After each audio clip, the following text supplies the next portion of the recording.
नमस्कार, इतना स्वदेश पर आपका स्वागत है। अगले हफ्ते की तैयारी में मैं हूं मनीष मिंडगिरी और मैं आपको बताऊंगा अगले आधे घंटे में कि इस हफ्ते भारतीय बाजार में क्या हुआ और अगले हफ्ते के लिए बाजार के लिए क्या बड़े ट्रिगर्स है। इस हफ्ते जो है सोमवार को भारतीय बाजार बंद होंगे, तो कहीं ना कहीं कह सकते हैं कि लंबी छुट्टी है, लेकिन इस हफ्ते भारतीय बाजारों में काफ़ी कुछ देखने को मिला। आप कहेंगे कि बाजार में बहुत तेज़ी नहीं थी, तो मैं कहूँगा कि नहीं, इस हफ्ते बाजार में बहुत कुछ पॉजिटिव हुआ। उसको मैं अगले कुछ मिनटों में समझाने की कोशिश करता हूँ। सबसे पहले इस हफ्ते निफ्टी का आप लो देखिए, 19,670 इस हफ्ते निफ्टी का लो था। इस हफ्ते निफ्टी का जो हाई था 19,875 था। अच्छी बात ये थी, इस पूरे हफ्ते की बात करें तो निफ्टी लगातार 19,800 के ऊपर टिकने की कोशिश कर रहा था और आज भी कमोबेश 19,800 के आसपास ही बंद हुआ है। तो कह सकते हैं कि बाजार निफ्टी जो है कम से कम सरेंडर नहीं कर रहा, मजबूती दिखा रहा है, अंदर से कहने के बाजार मजबूत है। अब बैंक निफ्टी के चार्ट को आप देखिए, इस हफ्ते 43,804 का हाई था और लो जो था 43,230 का था। यानी कहीं ना कहीं निफ्टी के उलट बैंक निफ्टी इस पूरे हफ्ते के रेंज में फंसा रहा।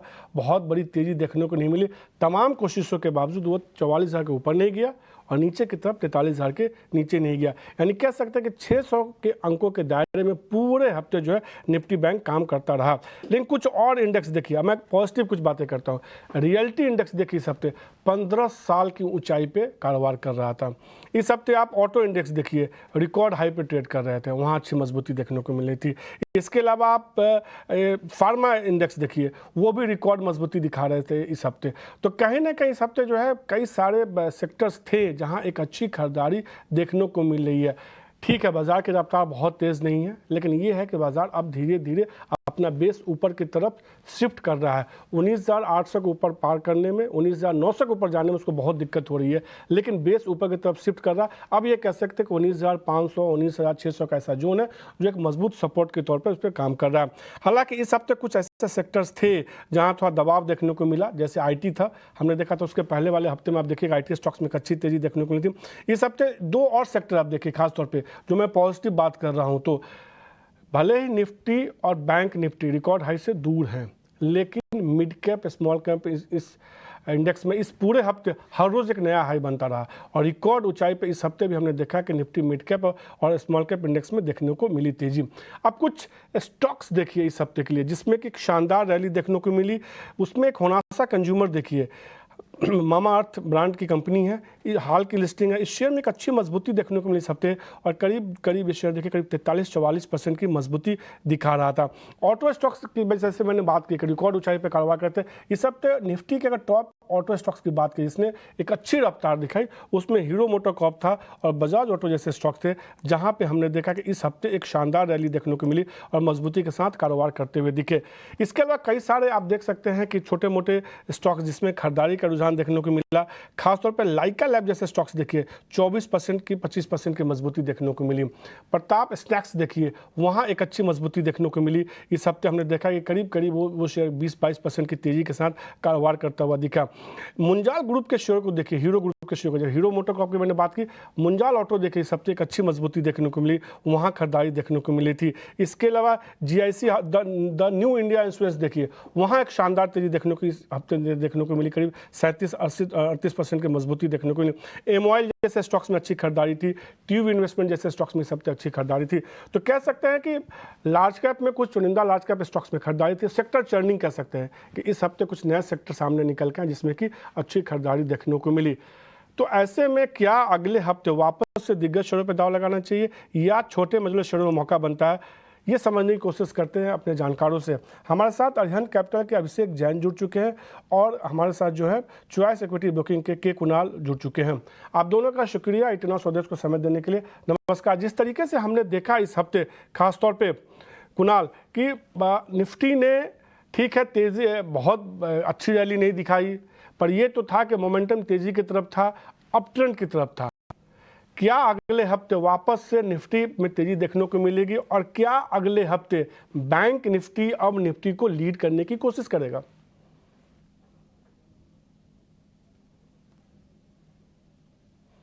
कुणाल अनम्यूट कर लीजिए, तभी लोग पूरा देश आपकी आवाज को सुन पाएगा। दो बातें हैं। सबसे पहला निफ्टी की बात कर लेते हैं। एक लगातार एक रेजिस्टेंस निफ्टी फेस कर रहा है ऊपरी लेवल पे 19,850 19,875 के अराउंड। एंड जब तक ये ब्रेक नहीं होता है चांसेस कम है कि ऊपर के लेवल पे हमें निफ्टी में एक मोमेंटम देखने को मिले। सो फिलहाल हमें इस 19,875 के लेवल के लिए वेट करना है। जैसे ये ब्रेक होगा मुझे लग रहा है कि 20,000 तक के भी लेवल इजीली हमें सिंगल ट्रेडिंग सेशन में निफ्टी दिखा सकता है। दूसरा जो आपने पूछा कि क्या बैंक निफ्टी निफ्टी को लीड कर सकता है, तो यहाँ पे चांसेस है हाँ के। जिस हिसाब से पिछले 2 दिनों से बैंक निफ्टी लीड कर रहा है और जिस हिसाब से फिलहाल 43,230 के अराउंड का बॉटम बनाने के बाद पिछले 2 दिनों से देखने जाए तो बैंक निफ्टी एक अच्छा खासे मोमेंटम गेन में है। और आली चार्ट पे देखने जाए तो एक डाउनवर्ड फॉलिंग चैनल फॉर्मेशन का ब्रेकआउट भी मिला हुआ है। तो मैं ये कह सकता हूँ, आपने जो कहा मैं इससे सहमत हूँ कि आने वाले दिनों में बैंक निफ्टी निफ्टी को लीड करेगा।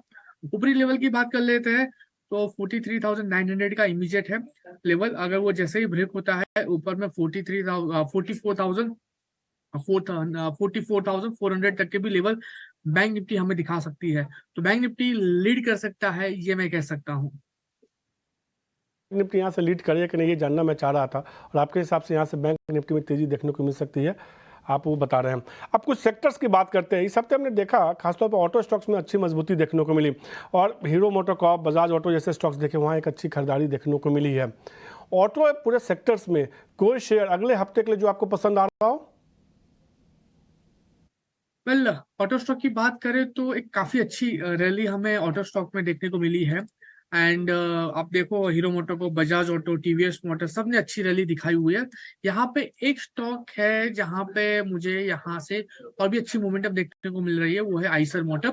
आइसर मोटर की बात करें तो स्टॉक ने ऑलरेडी एक अच्छा खासा ब्रेकआउट दिया हुआ है फ्लैग फॉर्मेशन का आज के ट्रेडिंग सेशन में। एंड यहाँ से और भी अच्छी खासी मोमेंटम हमें आइसर मोटर में देखने को मिल सकती है।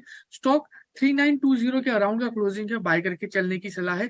लोअर लेवल पे 3800 का हम यहाँ पे एसएल मेंटेन करके चलेंगे। टारगेट की बात करें तो ऊपर में टारगेट 4010 का पहला है 4010। जैसे ही 4010 क्रॉस करता है ऊपर में हमें 4160 4160 तक के भी लेवल आइसर मोटर में देखने को मिल सकते हैं। तो आइसर मोटर खरीदारी करके यहाँ से चलने की सलाह है 3800 के एसएल के साथ। तो आइसर मोटर खरीदारी करने की सलाह यहाँ से और अच्छी मजबूती देखने को मिल सकती है। सीधे तौर पे कुणाल को लगता है और उनको लगता है कि 4010 का पहला टारगेट उसको पार करता है तो फिर 4100 के ऊपर भी जाता हुआ दिख सकता है। अब एक और सेक्टर देखिए, रियल्टी इंडेक्स इस हफ्ते, और मैं तो कह रहा हूँ कि पिछले कुछ महीनों में रियल्टी का ऐसा इंडेक्स है जिसमें कि शानदार तेजी देखने को मिली है। अभिषेक जी से समझते हैं इस चीज़ को, क्योंकि कहीं ना कहीं पूरा एक बड़ा फंडामेंटल इशू है। अभिषेक जी, मेरी आवाज़ आ रही है आपको?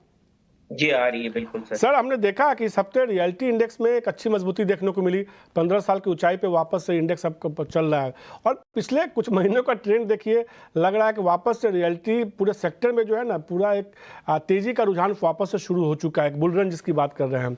इस हफ्ते भी हमने एक बड़ी तेजी देखी है। रियल्टी इंडेक्स में जो तेजी आ रही है, अब आपको क्या लगता है यहाँ से और कितनी अच्छी तेजी देखने को मिल सकती है?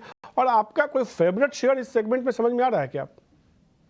सर इस लेवल पे मेरे को हमारा ये व्यू है कि रियल्टी में आफ्टर जो तेजी आ गई है, देखिए हमारा 2 से 3 साल का अगर आप अवधि देखेंगे तो अभी भी पॉजिटिव व्यू है।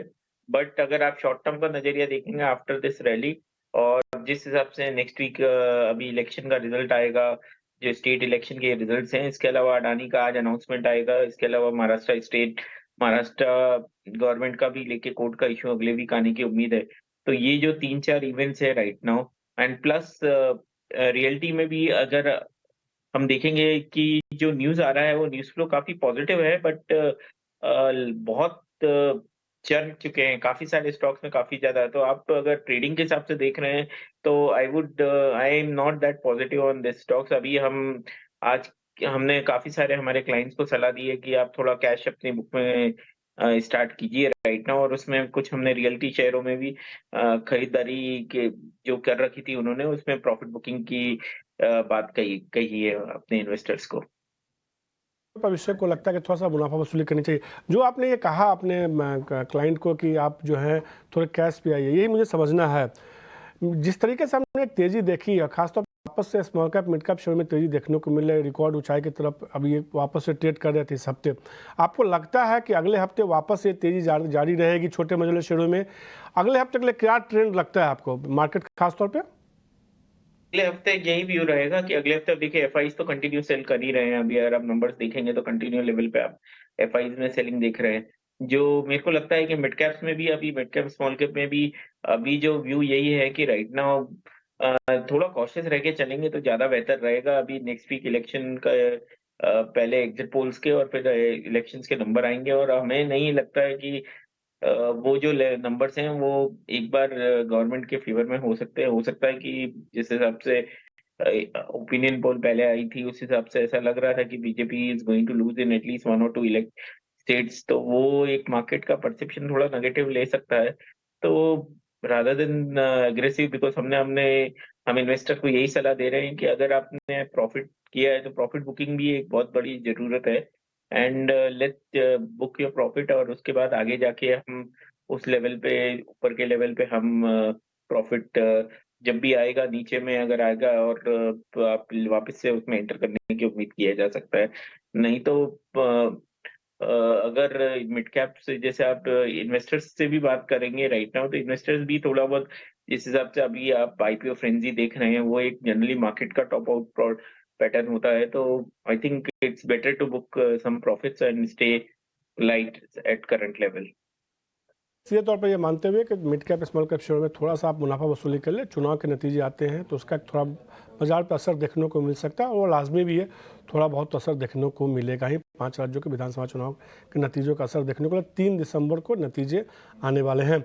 जिस तरीके से हमने देखा है कुणाल, इस हफ्ते खासतौर पर एक इंडेक्स और देखिए आईटी, उसके पहले निफ्टी में इस हफ्ते भी निफ्टी की तेजी को कई बार आईटी ने बचाने की कोशिश की और अच्छी बात यह है कि आईटी में वापस से खरीदारी लौटी है। इस हफ्ते थोड़ी मुनाफा वसूली देखने को मिली थी।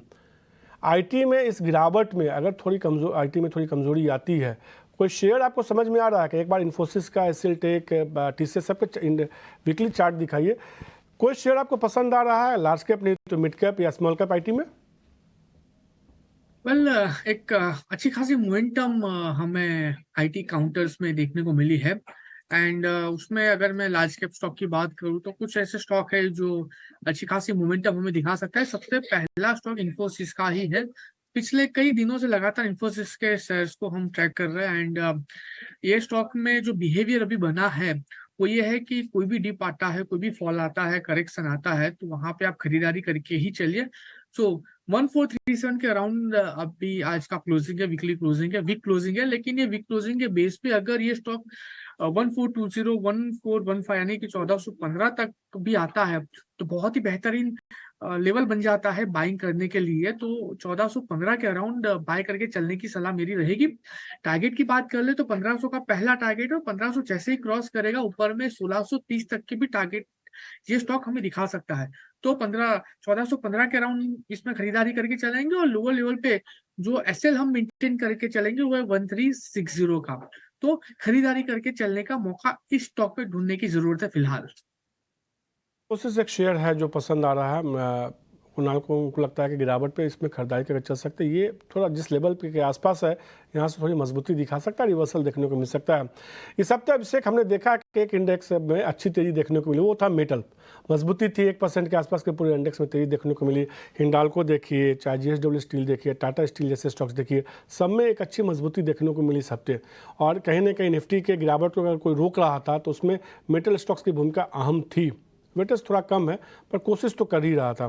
आपको इस पूरे मेटल सेक्टर में जो इस हफ्ते हमने थोड़ी तेजी देखी है, इसको कैसे देखते हैं और कोई इस लेवल पे मेटल शेयर आपको लग रहा है कि हाँ खरीदारी करनी चाहिए? कि मेरा व्यू यही है कि मेटल स्टॉक्स में भी राइट नाउ अभी जैसे जो globally it's largely global driven है और मेटल में दो चीजें हो रही हैं राइट नाउ। जैसे नाउ अभी फेस्टिवल खत्म हुआ है इंडिया में, तो अगेन वापस से बाइंग और कंस्ट्रक्शन एक्टिविटी स्टार्ट हुई है, तो उसका भी इनको बेनिफिट मिल रहा है। तो प्राइसेस वगैरह में भी थोड़ा कम हुए हैं right now at this point of time. इसके अलावा चाइना का जिस हिसाब से चाइना ने जो सपोर्ट किया है वहाँ की इकोनॉमी को, रेट कट किया और वहाँ पे, तो ये आगे जाके लगता यही था कि लास्ट 1 महीने में अगर आप देखेंगे तो टाटा स्टील जैसे प्लेयर्स में डिस्पाइट खराब नंबर्स के लास्ट 10 से 12% की तेजी देखी गई है राइट नाउ। और मेटल्स में भी JSW स्टील वगैरह जो नीचे 700 रुपए, 710, 720 आ गए थे, उसके बाद there is a buying we have seen. Hindalco में भी अगर नंबर थोड़ा वीक का जैसा लोग बोल रहे थे, बट स्टॉक आज नए 52 वीक हाई की और अग्रसर है 510 रुपए के आसपास से। तो आई थिंक मेटल्स में ये टाटा स्टील और हिंडाल्को का तो लार्जली ग्लोबल ड्रिवन रैलीज है, यहाँ पे ग्लोबली थिंग्स में काफ़ी सुधार आया है। इसके अलावा बट व्यू यही है कि आप स्टॉक स्पेसिफिक यानी कि मेरा यही व्यू है कि अगर आप इसको ट्रेडिंग के अनुसार देखना है, तो अभी आप ट्रेडिंग की अपॉर्चुनिटी थोड़ी कम बना के रखें और रादर देन दिस थिंग इसमें आप पेयर ट्रेड्स कर सकते हैं। देयर आर कंपनी जो long shot kind of ideas उसमें देख सकते हैं ऑन फंडामेंटल रादर और फंडामेंटल बेसिस पे भी। अभी रैली जो हो गई है उसमें बहुत सारा पॉजिटिव ये सब कैप्चर करता है। तो ये रहा है, तो सीधे तौर पे हिंडाल्को जैसे स्टॉक्स में थोड़ी मजबूती और देखने को मिल सकता है। इस हफ्ते हमने देखा था 2% की मजबूती देखने को मिली है। मेटल शेयर में इस हफ्ते कह सकते हैं कि थोड़ा बेहतर देखने को मिला है, लेकिन कई सारे ऐसे स्टॉक्स हैं जिसमें कि निवेश के मौके भी बन रहे हैं। किसमें निवेश करना चाहिए, बात करते हैं वीआईपी स्टॉक्स की।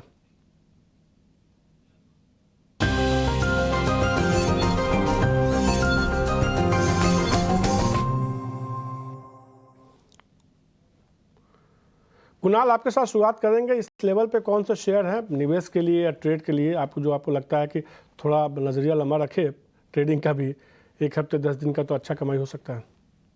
दो स्टॉक है, दोनों खरीदारी करके चलने की सलाह। HDFC बैंक है, एक देखने जाए ना तो 50 डेज के ऊपर मूविंग एवरेज 50 MA के ऊपर की जो मोमेंटम है आज स्टॉक ने स्टार्ट की है। लग रहा है कि यहाँ से और भी अच्छी खासी मोमेंटम आने वाले दिनों में स्टॉक दिखा सकता है। 1503 1503 का हम यहाँ पे ऐसे मेंटेन करके चलेंगे। टारगेट 1555 का है और जैसे ही 1555 क्रॉस होता है 1595 ये टारगेट भी हमें स्टॉक दिखा सकता है। तो पहला स्टॉक है HDFC बैंक। दूसरा जो स्टॉक है जुबिलेंट फूड। एक अच्छी खासी मोमेंटम जुबिलेंट फूड में फिलहाल देखने को मिल रही है। जिस हिसाब से स्टॉक अभी ट्रेड कर रहा है 545 के अराउंड स्टॉक का क्लोजिंग है। 527 का हम यहाँ पे एसएल मेंटेन करके चलेंगे। टारगेट की बात करें तो 559 का पहला टारगेट है और जैसे ये क्रॉस होता है 581 का दूसरा टारगेट भी हमें यहाँ से देखने को मिल सकता है।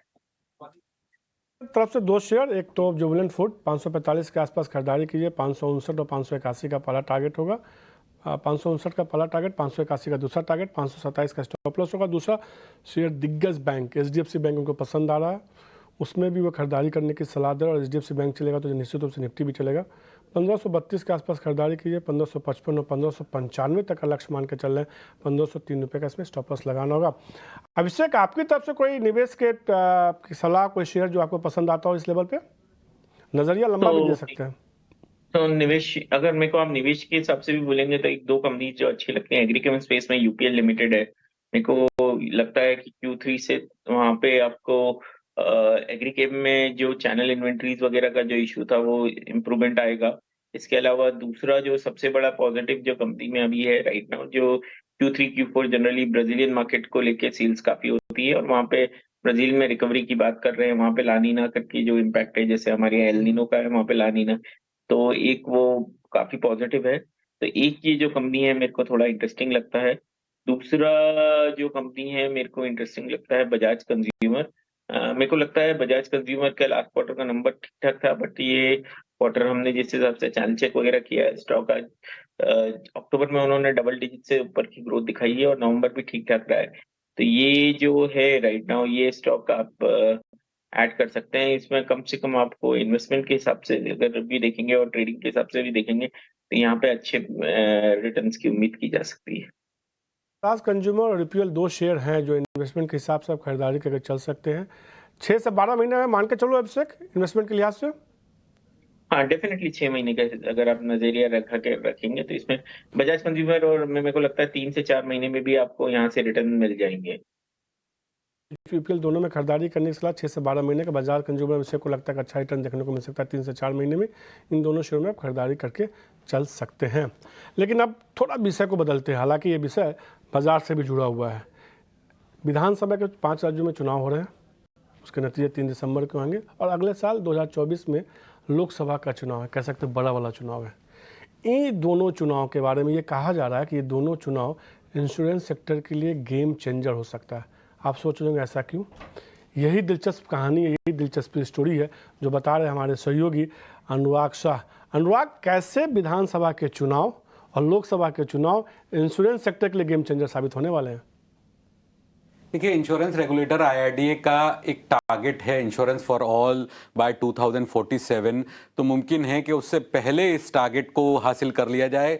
जिस तरह से हमने देखा है कि इन 5 राज्यों के अंदर ही हम बात करें तो सभी जो राजनीतिक दल हैं उन्होंने अपने मैनिफेस्टो में वादा किया है फ्री हेल्थ इंश्योरेंस का। सबसे पहले मैं अगर शुरुआत करूं राजस्थान की, अगर हम बात करें तो वहां पे जो कांग्रेस ने कहा है कि अभी जो मौजूदा 25 लाख रुपए का कवरेज देते हैं वो हर परिवार को, उसे बढ़ा के 50 लाख किया जाएगा। तो ये जो चिरंजीवी स्कीम है ये न्यू इंडिया एश्योरेंस के जरिए है। न्यू इंडिया एश्योरेंस को सालाना 3,500 करोड़ का प्रीमियम इसमें मिलता है और ये प्रॉफिटेबल स्कीम है न्यू इंडिया एश्योरेंस के लिए। दूसरी तरफ हम देखें मध्य प्रदेश के अंदर भी वादा किया गया है 25 लाख रुपए के हेल्थ इंश्योरेंस का कांग्रेस के द्वारा। बीजेपी के द्वारा बताया गया है कि 2 करोड़ लोगों को 5 लाख रुपए का इलाज मुफ्त तक की गारंटी दी जाएगी आयुष्मान भारत के तहत। इसके अलावा अगर तेलंगाना में भी बात करें तो वहां पर भी जो राजनीतिक दल है तमाम उनके द्वारा प्रॉमिस किया गया है। छत्तीसगढ़ के अंदर दोनों जो राष्ट्रीय पार्टियां हैं उनके द्वारा 10-10 लाख रुपए का जो हेल्थ इंश्योरेंस कवरेज हर परिवार को देने के कहा गया है। मिजोरम के अंदर भी कांग्रेस ने 15 लाख रुपए का वादा किया है तो बीजेपी ने 10 लाख रुपए का हेल्थ इंश्योरेंस देने का जो अपने मैनिफेस्टो में ऐलान किया है। तो इन सब चीजों को देखते हुए ये जो तमाम वादे हैं उसके बाद ये माना जा रहा है कि जो नेशनल इलेक्शन होंगे वहां पर भी जो है इंश्योरेंस एक बड़ा मुद्दा होगा और जो राष्ट्रीय पार्टी है उनके द्वारा अपने मैनिफेस्टो में से शामिल किया जाएगा इंश्योरेंस, हर भारतीय को इंश्योरेंस देने का वादा किया जाएगा। तो इसको देखते हुए अनुमान है कि जो इंश्योरेंस फॉर ऑल है वो 2047 की जगह बहुत पहले हम हासिल कर पाएंगे। और इसी कड़ी में इंश्योरेंस रेगुलेटर IRDA एक प्रोडक्ट लेके आ रहा है बीमा विस्तार, जिस प्रोडक्ट के अंदर 800 से 1000 रुपए का उसका प्रीमियम होगा और बीमा विस्तार के अंदर आपको हेल्थ इंश्योरेंस मिलेगा, प्रॉपर्टी इंश्योरेंस होगा, लाइफ इंश्योरेंस होगा, पर्सनल एक्सीडेंट कवर होगा। ये तमाम तरह के जो कवरेज है एक वन इन ऑल पॉलिसी में दिया जाएगा जो कि जनवरी या फरवरी 2024 से इस पॉलिसी की लॉन्च होने की तैयारी है। तो ये एक इंश्योरेंस सेक्टर के लिए बड़ा गेम चेंजर माना जा रहा है क्योंकि राज्य सरकार, केंद्र सरकार सभी का फोकस जो है इंश्योरेंस पे होगा। और इंश्योरेंस कराने के लिए अमूमन ये माना जाता है कि सरकारी कंपनियों के साथ अगर टाई अप कोशिश रहती है, क्योंकि हमने देखा राजस्थान का जो टाई अप है वो न्यू इंडिया इंश्योरेंस के साथ, महाराष्ट्र का टाई अप है यूनाइटेड इंडिया इंश्योरेंस के साथ, इसके अलावा तमिलनाडु का जो टाई अप है वो भी यूनाइटेड इंडिया इंश्योरेंस के साथ। तो सरकारी कंपनियों को एक थोड़ा सा एज मिलता है। शुक्रिया अनुराग जानकारी देने के लिए। और अच्छी बात ये अनुराग ये है कि कम से कम राजनीति में अब जो है इंश्योरेंस जैसे मुद्दों की भी चर्चा हो रही है। धर्म और जाति से अलग जो है कहीं ना कहीं अगर इंश्योरेंस की चर्चा हो रही हो तो एक अच्छी बात है और ये बदलते हुए राजनीति की बात है। आपका शुक्रिया अनुराग ये पूरी जानकारी देने के लिए। अभिषेक और कुणाल आपका भी शुक्रिया 18 स्वदेश को समय देने के लिए और अगले हफ्ते की तैयारी में तमाम शेयरों पे चर्चा करने के लिए। अगले हफ्ते की तैयारी में आज के लिए इतना ही। मुझे दीजिए इजाज़त। नमस्कार। छुट्टियां हैं 3 दिनों की। स्वस्थ रहिए, मस्त रहिए, एंजॉय कीजिए।